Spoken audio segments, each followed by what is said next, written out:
danna subscribe kana danna alamar ƙararrawa.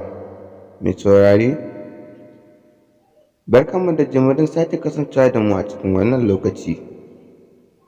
Mai saurare, da idan wannan ya kasance shi ne zuwanka na farko cikin wannan channel ɗin ta mai albarka, da ka daure ka danna mana subscribe kana ka danna mana alamar ƙararrawa, domin hakan shi ne zai baka damar samun zazzafin bidiyon mu da zarar mun ɗora.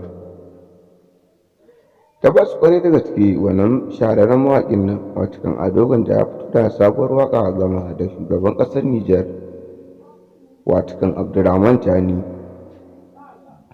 Tabbas kwarai da gaske waƙar da wannan mawaƙi da ya fito da ita ga zuwa shugaban ƙasar Nijar ta tashi hankalin mutane sosai, saboda Abdurrahman Tani shi ma ya yaba ga wannan mawaƙi watakan Ado Gwanja.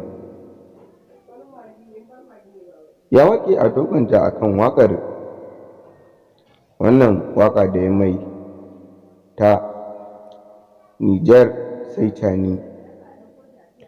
Tabbas kwarai da gaske yan shahararren mawaƙin nan watakan Nura M Inuwa shi ma ya fito da sabuwar waƙa game da wannan mawaƙiya watakan Fati Nijar zuwa ga shugaban ƙasar ta.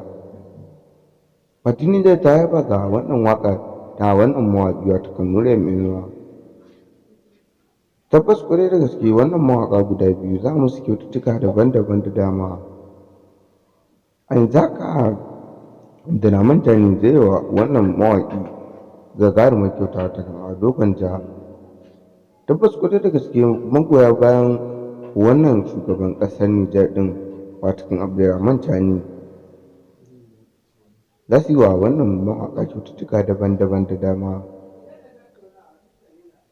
Tabbas kwarai da gaske wannan shi ma mawaƙi watakan Nura M Inuwa, wannan mawaƙiya Fati Nijar ta yi mai gagarumar kyauta.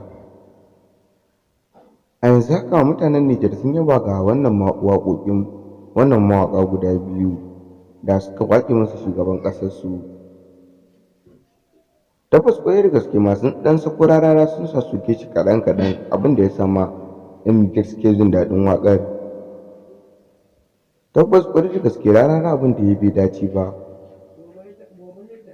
Mai saurare, muna ƙara mai jaddada ma don wannan ya kasance shi ne zuwanka na farko cikin wannan channel ɗin ta mai suna Arewa 25 TV, da ka daure ka danna mana subscribe ɗin kana ka danna mana alamar ƙararrawa, domin hakan shi ne zai baka damar samun ingantaccen bidiyon mu da zarar mun ɗora. A yanzu haka wannan mawaƙi watakan Ado Gwanja yana gab da ya fito da wata sabuwar waƙa game da tsohon hambararren shugaban ƙasar nan watakan Muhammadu Bazoum. Baya da haka Nura M Inuwa ya fito da sabuwar waƙa zuwa ga tsohon hambararren shugaban ƙasar nan watakan Muhammadu Bazoum.